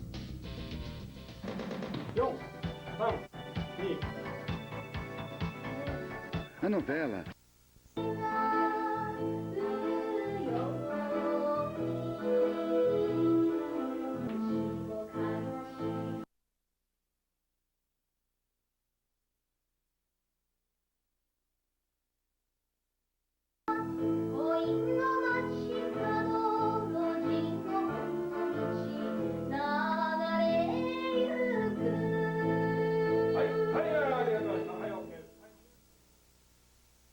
estreitar os laços entre o Brasil e o Japão, fazendo com que a comunidade Nikkei que vive no Brasil conheça a terra dos antepassados. A reportagem é de Malu Miyakawa.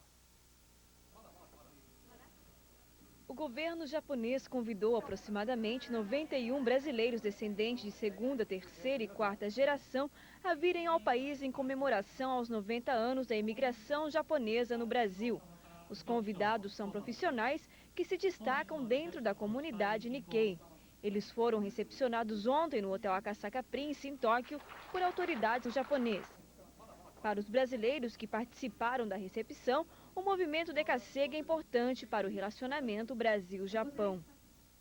Olha, eu acredito que o Brasil ele pode melhorar economicamente, tá?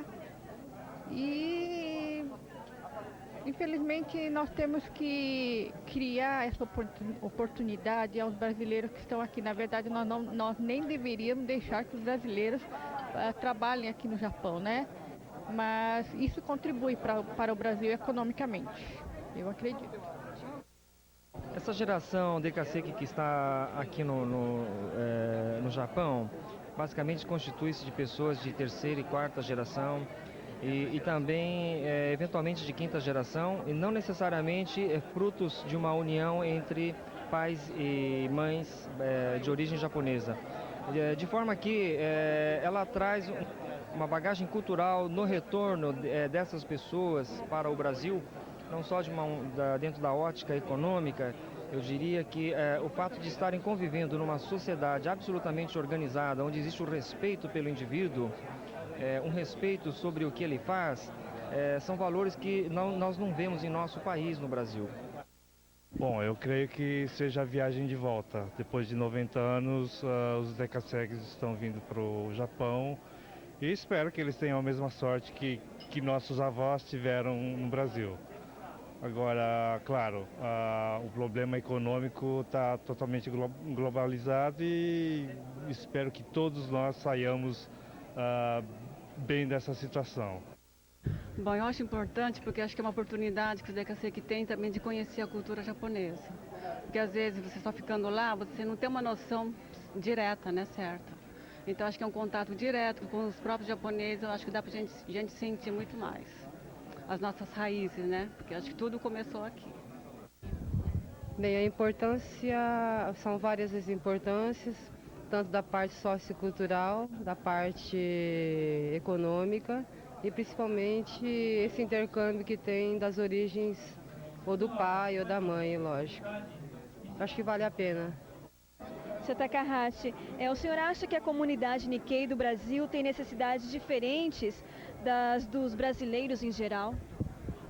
A comunidade nipo brasileira, ela possui toda uma particularidade, uma vez que ela herda uma herança cultural muito importante que nós viemos buscar aqui a nossa viagem ao Brasil. Nós entendemos que, não obstante sermos todos iguais, todos filhos de Deus, na verdade, nós possuímos uma cultura milenar que nos diferencia das demais comunidades. Cada comunidade deve buscar as suas raízes, e é para isso que nós estamos aqui no Japão, buscando o amor à família, buscando o sentimento de amor à terra e buscando o sentimento de fraternidade. E tudo isso nós entendemos ser características de todos, mas especialmente dos Nikkeis, dos nipo brasileiros, que durante milhares de anos vieram acumulando experiências em torno desses sentimentos e que nós queremos despertar em nosso interior e no interior de nossos filhos. Além de visitas a pontos turísticos e à província de origem dos antepassados, os brasileiros participam hoje de um seminário. A visita ao país termina em 20 dias.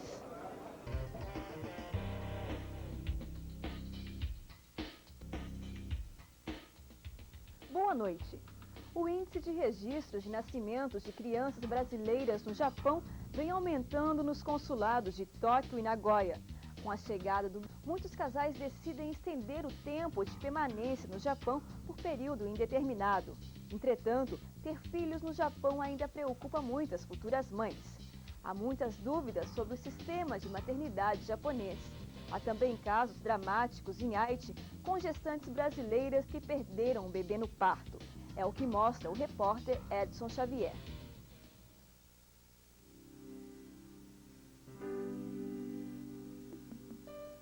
A realidade, contudo, não se restringe a Haiti. Nas maternidades, o sistema médico japonês prioriza partos naturais e reserva cesarianas só para casos de gravidez de risco. Isso é motivo de temor para muitas futuras mães. Recentemente, para uma gestante brasileira em Mie, não havia temor. Era o segundo filho dela e todo o pré-natal indicara a gravidez normal. Só que houve complicação e a mulher perdeu a criança em parto, realizado em uma clínica de Suzuka.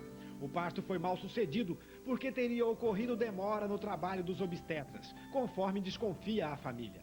O médico teria insistido em fazer o parto normal, mesmo após ter constatado que não havia dilatação suficiente. Grávida de 6 meses, Kátia Kawano é irmã da gestante que meses atrás perdeu o bebê em Mie. Com receio de ter o primeiro filho no Japão, até porque acompanhou de perto todo o drama da irmã, Kátia embarcou semana passada de volta ao Brasil. Embora até o momento tenha feito pré-natal onde morava em Haiti, o parto de Kátia, previsto para fevereiro, vai acontecer em São Paulo. Ela acha que os médicos no Brasil são melhores e fazem no pré-natal mais que os exames de rotina de ultrassonografia feitos no Japão. Medo de encarar uma maternidade no Japão? Um pouco de receio, né? Não tanto medo, mas um pouco de receio. Por que esse receio? Pelo fato de já morrerem antes de completarem 9 meses, a minha irmã estava grávida também, o neném faleceu por, talvez não imprudência do médico, mas por falta de exames, né? Então, eu acho que o Brasil é mais apropriado. Em que circunstâncias faleceu o bebê da sua irmã, teu sobrinho? Ela estava de quase 9 meses, né? E o coração parou de repente, o médico não sabia por quê.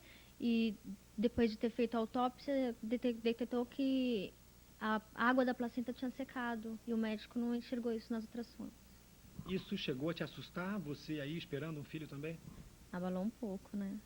Assusta também. Você acha que no Brasil é melhor o atendimento? Não o fato de ser melhor o atendimento, como a língua, você pode conversar melhor, é um pré-natal mais sossegado, você pode exigir certos exames, que aqui no Japão eles não tem como exigir, eles também não fazem, né? Você está viajando para o Brasil agora, no 6º mês de... Como foi o teu pré-natal aqui no Japão até esse momento? Bom, pré-natal no Japão consiste em apenas você fazer a ultrassom do neném, para saber se ele está bem, se o coração está batendo. E o único exame que eu fiz foi um exame de sangue, mais nada. Contudo, nem todas as futuras mães no Japão podem fazer o mesmo, viajar para ter o filho no Brasil. É o caso de Akemi Higa, que 4 anos atrás teve aqui a primeira filha e que agora está com outro bebê de 2 meses de idade. Akemi mora em Minokamo, Gifu, e no segundo parto, a experiência e o bom senso fizeram com que mudasse de hospital. Ela achou que não era satisfatório o atendimento onde fazia pré-natal em Gifu e procurou uma maternidade de Nagoya. A pequena Tiemi nasceu no Hospital Kokuritsu, um dos mais conceituados da capital de Aichi. Você acha que o risco é maior em clínicas ou hospitais pequenos que não tem aí uma esquadra? Acho. Acho porque já vi casos, né? E por experiência de outras amigas, né? Foi isso. Na tua opinião, qual é a maior dificuldade das brasileiras na maternidade no Japão? E eu acho que em primeiro lugar seria entender, né? A língua. A língua é fundamental. Saber o japonês é fundamental. É fundamental. Muito. Muitas mulheres, muitas brasileiras gestantes no Japão têm medo da maternidade aqui por ser parto natural. Se justifica isso, você que já teve 2 filhos? Não, eu acho que é a natureza. A natureza tem que ser normal. Quais os cuidados que uma gestante deve ter no pré-natal, em se tratando de obstetra japonês? Eu acho... isso eu acho que é igual ao Brasil, né? Eu acho que a mãe, por si, pensa em si própria e no filho que vai ter. Uma outra brasileira de Aichi também tinha todas as informações necessárias para uma gravidez saudável e tranquila. Mãe de um garoto de 5 anos, ela estava no 5º mês de gravidez do 2º filho e o acompanhamento pré-natal era feito por uma clínica de Gifu. Foram vários exames de ultrassonografia e nada que indicasse gravidez de risco. Até que no mês passado, a gestante Sumie Hashimoto Marafante começou a passar mal, teve inchaço fora do normal e trocou de clínica médica. Já não havia mais nada a se fazer. O bebê tinha deficiência no pulmão e faleceu. Por pouco, a brasileira também não morreu. Poucos dias antes de ser internada às pressas para a cirurgia de retirada do bebê, Sumie Marafante tinha comemorado aniversário com a família e amigos. Nessas imagens em vídeo feitas pelo marido no aniversário, ela ostentava a barriga com tranquilidade. Recebeu votos de felicidade e muitos presentes para o futuro bebê, uma menina aguardada com expectativa. Nesse dia ficou a recordação e agora no canto da sala, um altar com a urna onde estão as cinzas do bebê falecido. A brasileira ainda se recupera fisicamente do ocorrido e calcula que mais difícil é superar o trauma desse parto mal sucedido. O que aconteceu para que você perdesse o bebê? Foi uma má formação do feto.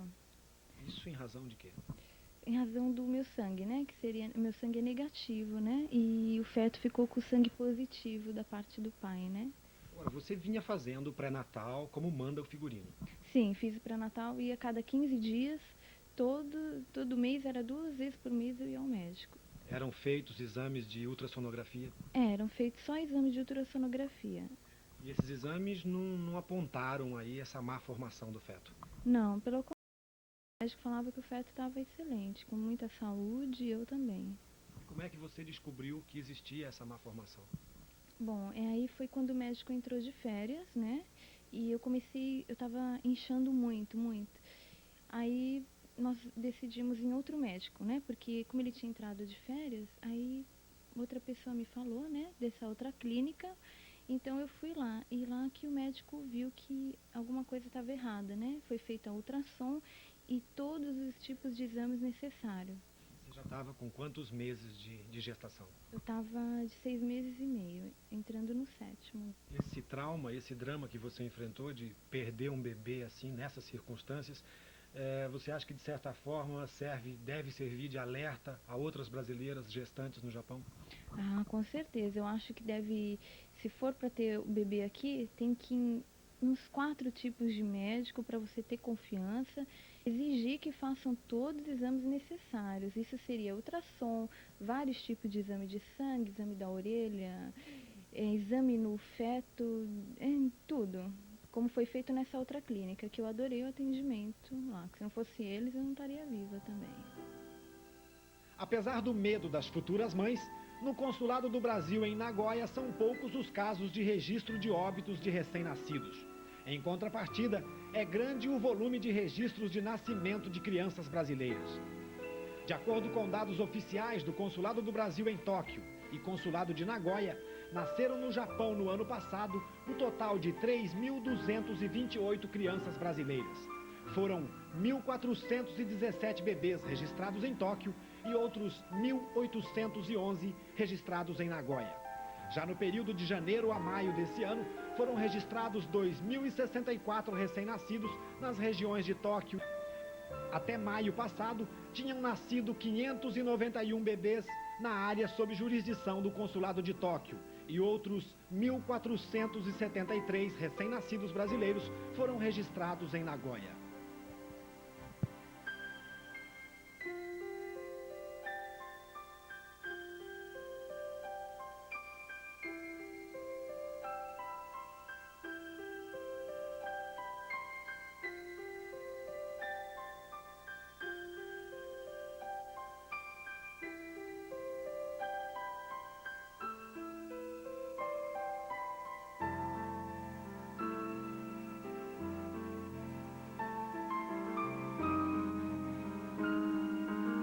Participaram do novo CD de Miyazawa, Afrosique, compondo várias músicas em português com grandes nomes da música brasileira como Carlinhos Brown, Marcos Suzano e Lenine.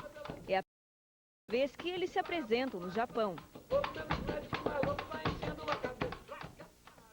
Pra gente foi assim, uma surpresa gratíssima chegar aqui, ter essa empatia com o público japonês, apesar da diferença idiomática, né? Ver o público tão vibrante, tão assim, caloroso, pra gente foi maravilhoso. A gente espera voltar muitas vezes e breve.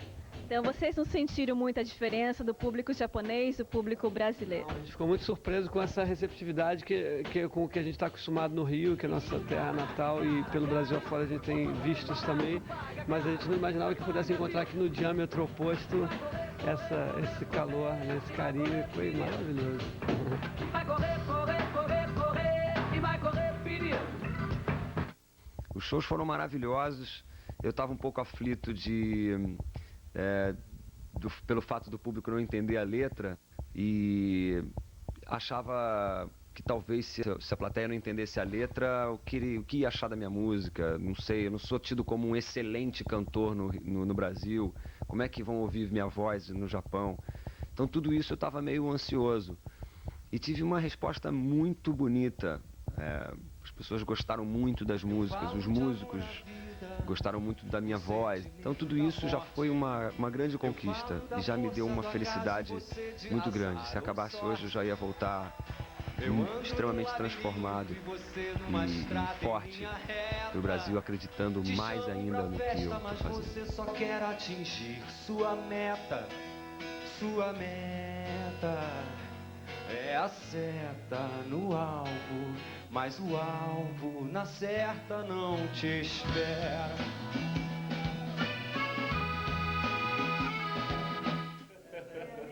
A banda carioca Pedro Luiz e a Parede foi revelação do ano passado no Brasil, com o álbum Astronauta Tupi, que traz sucessos como A Pena de Vida e Tudo Vale a Pena, com participação de Fernanda Abreu. A batucada no estilo rock and roll, como dizem os integrantes, foi aplaudida e adorada pelo público japonês. Sai fora, tem que encarar, cara a cara. A gente incorpora coisas, acho que naturalmente, não é uma coisa assim super elaborada de dizer, não, vamos juntar o lance A com o lance B. A gente incorpora as coisas que a gente traz como experiência. Em relação aos shows, por a gente ter tido essa porta de entrada via o trabalho do Miyazawa, a gente já foi super bem recebido nos shows e por um público que não é o público de brasileiros aqui que vai ver show, né? De brasileiros. Então acho que já está vindo um público misturado que a gente sente que está realmente interessado em conhecer o nosso trabalho.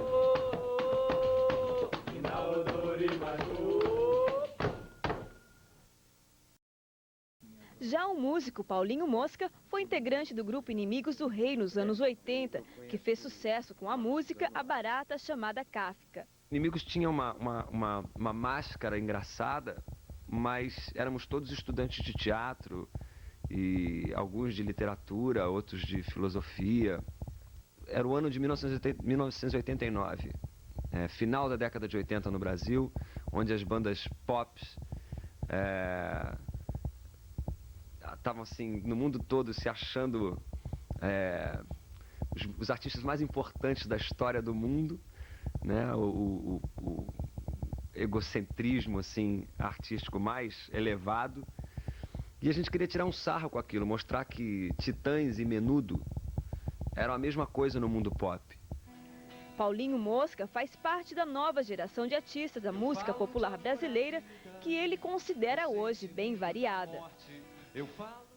Pela primeira vez no Brasil, não há um movimento com uma estética definida, com um nome definido, com um estilo de música só, e que quem não estiver fazendo aquele estilo de música não entra no movimento. Não há uma bandeira definida para essa geração.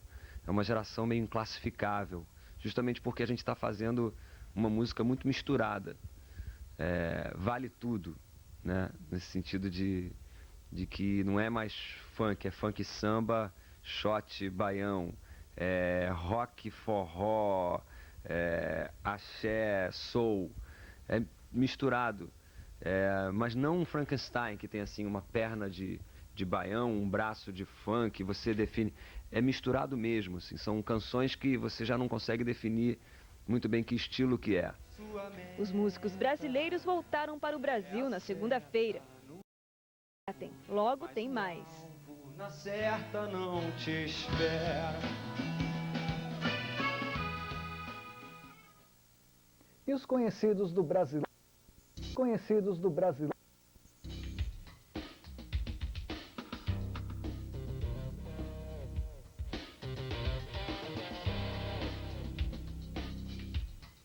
Boa noite.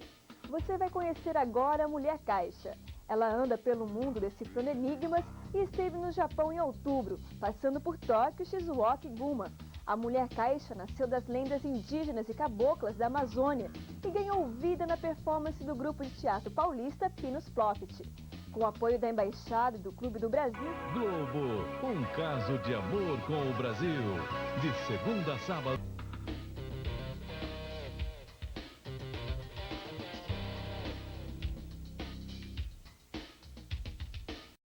Boa noite. Uma das primeiras coisas que a maioria dos estrangeiros nota quando chega no Japão é o número de fumantes japoneses e as facilidades que eles têm em comprar cigarros. As máquinas de cigarros, além de funcionar durante 24 horas, não pedem carteira de identidade e qualquer pessoa de qualquer idade pode comprar o produto. No meu país se fuma menos, pensam alguns. Mas como o cigarro chegou no Japão? Por que os japoneses fumam tanto? Na reportagem de hoje, vamos mostrar um pouco sobre o desenvolvimento do cigarro no país e como a indústria do cigarro se tornou uma das maiores potências da economia japonesa.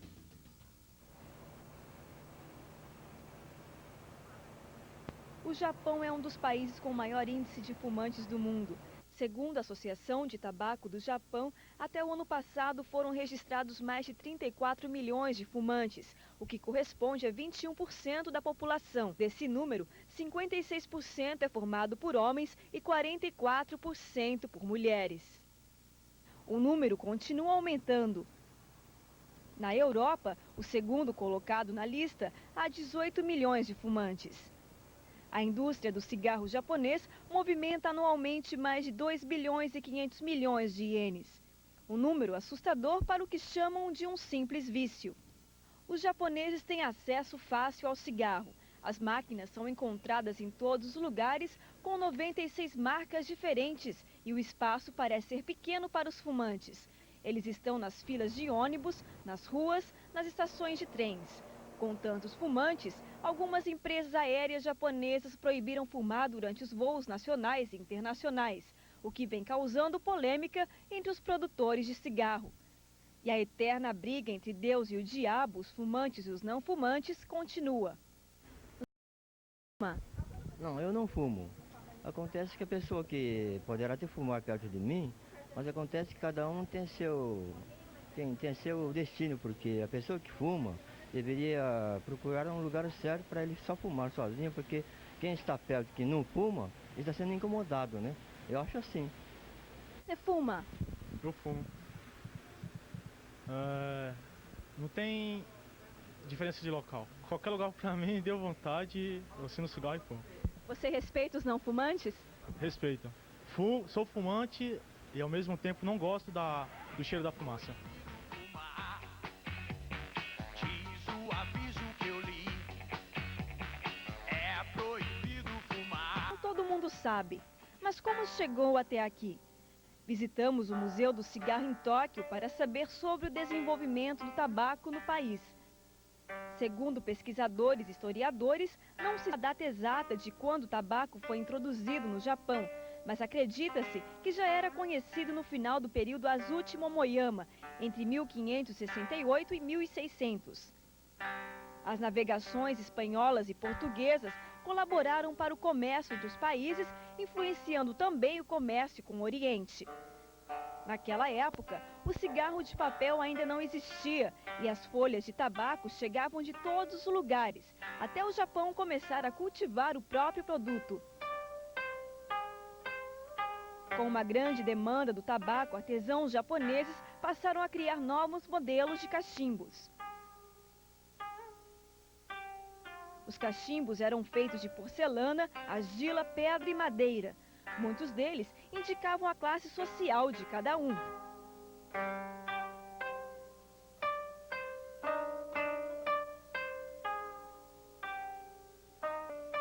Os cachimbos longos e finos, por exemplo, conhecidos como quiseiro, eram mais populares entre as esposas de homens importantes.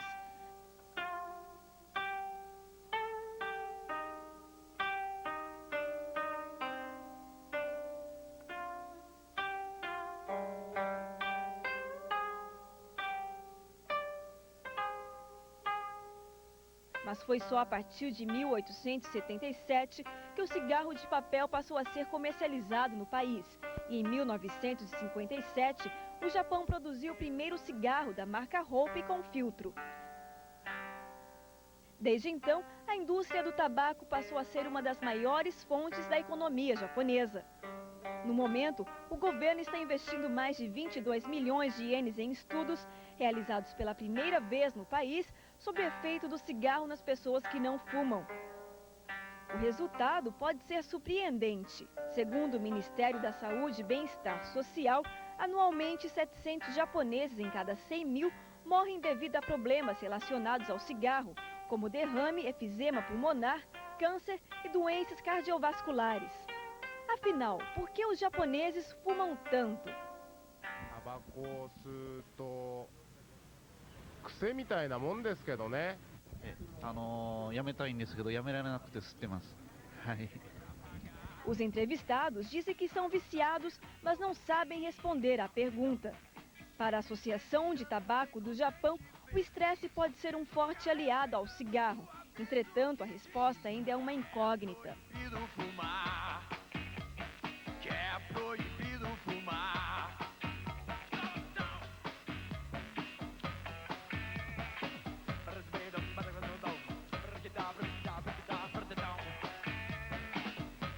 Outras necessidades de consumo, como piteiras, porta-cigarros e o mais importante, isqueiros.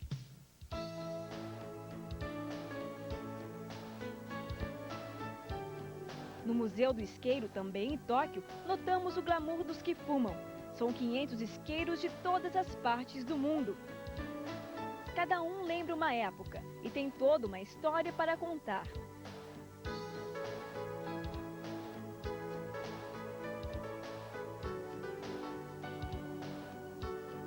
São isqueiros com formatos de cavalo, telefone, bartender, abajur, máquina de escrever.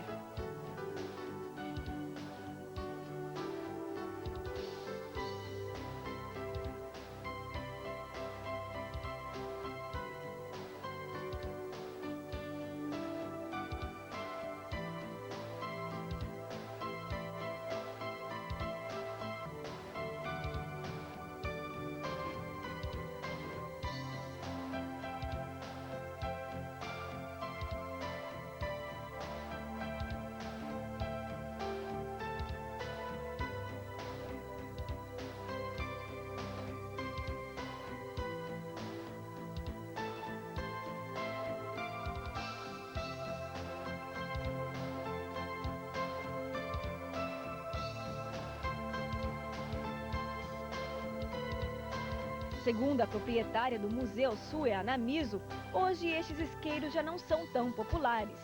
Segundo ela, antigamente as pessoas fumavam para apreciar o cigarro. Hoje em dia, fumam sem saber o motivo. Nos dias de hoje, cientistas, produtores, designers e outros especialistas japoneses estão lutando contra o tempo para o desenvolvimento de cigarros mais variados e de melhor qualidade. Entretanto, será que essa luta realmente beneficia as pessoas? Sabemos que o cigarro gera vários tipos de problemas pulmonares e cancerígenos, mas a indústria do tabaco gera também emprego para milhares de pessoas. A previsão é que o cigarro ainda tem muito futuro pela frente.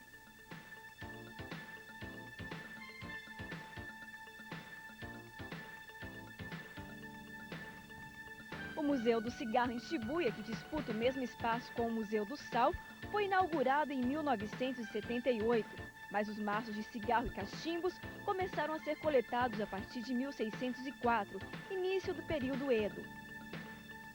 São maços de cigarro do mundo todo, entre eles cigarros brasileiros. Com aproximadamente 800 marcas em exposição, o museu encanta os apreciadores de história. O museu é aberto de terça a domingo, das 10 às 6 da tarde. O ingresso é 100 ienes para adultos e 50 ienes para crianças acima de 8 anos. O endereço é Shibuya Jinnan 1-16-8, Tóquio. E o telefone 03-3476-2041. O Museu do Isqueiro foi inaugurado há 20 anos e conta com uma grande coleção de peças dos anos 30, podendo ser visitado todos os dias, das 10 às 6 da tarde. O endereço é Mukojima 1-27-6, Tóquio. Edifício Ivy Antique Gallery, terceiro andar. E o telefone 03-3622-1649.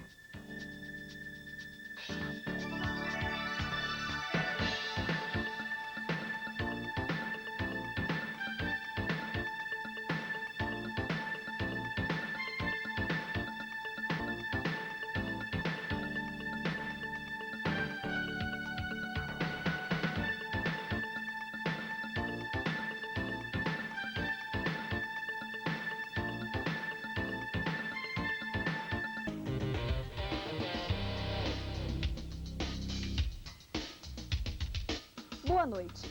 Para a maioria dos investidores e economistas, a crise econômica japonesa só deve terminar daqui a 2 anos. Tempo demais para um grupo de empresários que, desafiando o conselho dos especialistas, resolveu apostar no mercado de 230 mil consumidores, os brasileiros. O shopping Vila Nova Comac Plaza, inaugurado no dia 14, não é só um investimento para a comunidade. Ele pretende ser também um espaço para que as diferenças culturais sejam o principal estímulo ao intercâmbio entre japoneses e brasileiros. A reportagem é de Edson Xavier.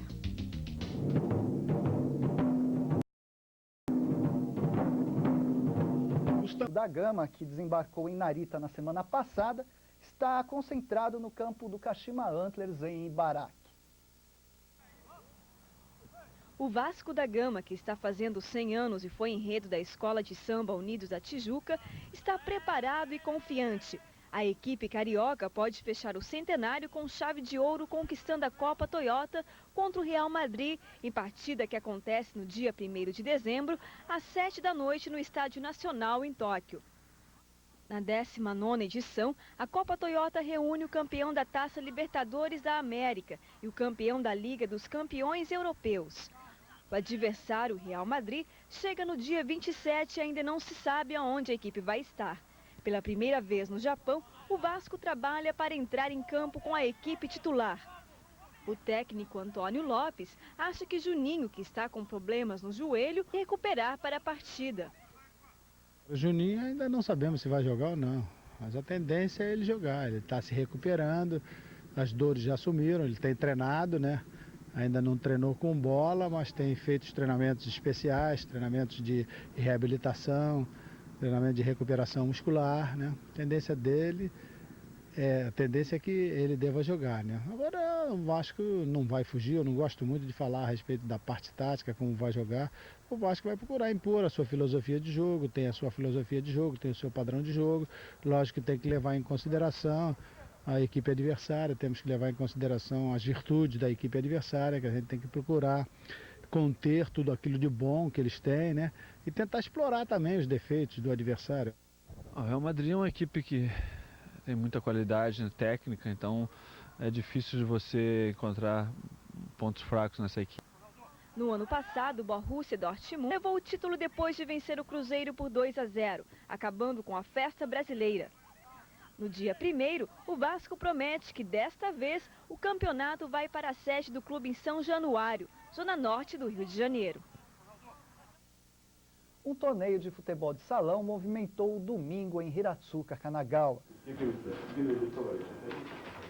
Eugênio Primakov, de 68 anos de idade, foi aprovado ontem pelo parlamento russo como o novo primeiro-ministro do país.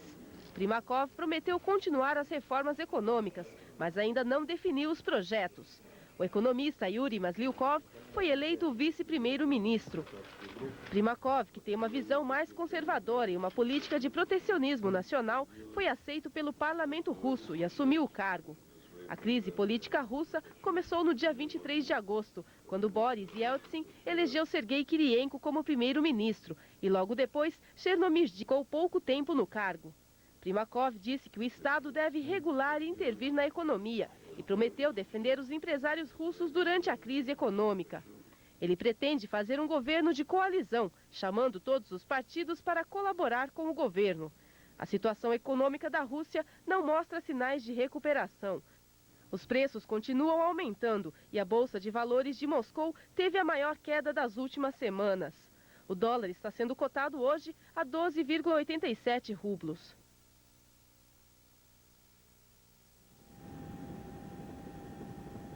Na sexta-feira, às 2h30 da tarde, um posto de gasolina explodiu no centro de Puchon, na Coreia do Sul, ferindo 20 pessoas. O posto de gasolina comportava mais de 70 toneladas de combustível.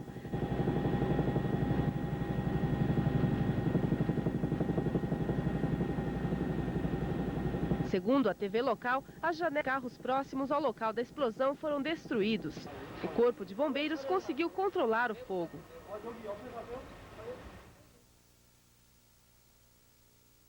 No dia 4 de outubro acontece o primeiro turno das eleições no Brasil. Quem se recadastrou poderá votar para presidente. Os títulos de eleitores já chegaram no consulado de Tóquio e a conselheira Edileuza Fontinelli tem mais informações. Nós acabamos de receber do Brasil os títulos do pessoal cadastrado aqui no consulado de outubro. Aqueles que não puderam comparecer ao consulado para votar deverão comparecer ao consulado para justificar o seu voto no período de 60 dias a partir do dia 5 de outubro.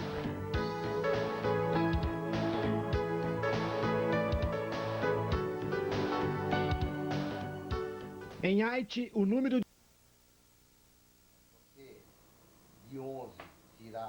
O técnico do Verde Kawasaki, Nicanor Carvalho Júnior, se despede do Japão no final deste mês. Depois de uma discussão com os diretores da equipe na semana passada, Nicanor deixou a equipe e agora volta ao Brasil. Segundo Nicanor, a diretoria tem ideias atrasadas e não sabe sobre o que realmente acontece no time. Durante o primeiro turno da J-League, o Verde Kawasaki chegou a estar em primeiro lugar, mas atualmente ocupa a 18ª posição. Para Nicanor, a equipe está passando por uma fase difícil. Um dos motivos seria o problema de idade que alguns jogadores estão enfrentando e a falta de novas contratações. Eu resolvi optar de sozinhos quererem competir com o resto do mundo, mas aos poucos vai entrando no eixo. Talvez esse seja o grande problema enfrentado por todos no momento. Nicanor é o técnico estrangeiro com maior permanência no país. Foram 7 anos de dedicação aos times que treinou, além do Verde, o Belmari Hiratsuka e o Kashiwa Reysol.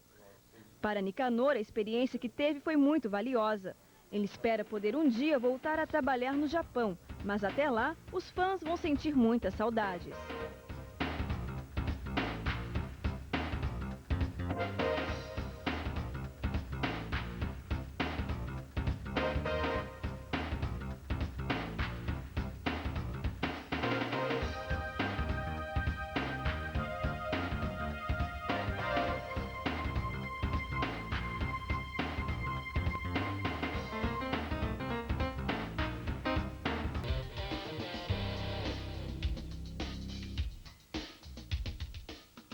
noite. Todos os dias o homem destrói o meio ambiente, poluindo o ar, a água e produzindo milhares de toneladas de lixo doméstico e industrial. O lixo é um dos maiores problemas da sociedade de consumo atual. No Japão, a produção de bens gera quantidades assustadoras de embalagens que são despejadas nos postos de coleta diariamente pela população. Respeitar as regras para viabilizar a coleta de lixo é um desafio constante das autoridades para preservar a limpeza das cidades e proporcionar uma vida melhor. Encantados com o Japão, eles acham o país divertido, com muita gente engraçada e um lugar cheio de humor para ser explorado. Segundo os comediantes, a viagem para o Japão é um projeto antigo. O que mais me chamou a atenção aqui foi a tecnologia, né? Os outros integrantes do grupo não foram escalados para este programa, que deve ir ao ar no dia 29 deste mês. A equipe de produção e os 3 comediantes estão retornando ao Brasil no sábado. Se ficar gripado, você pode usar esse prático forte.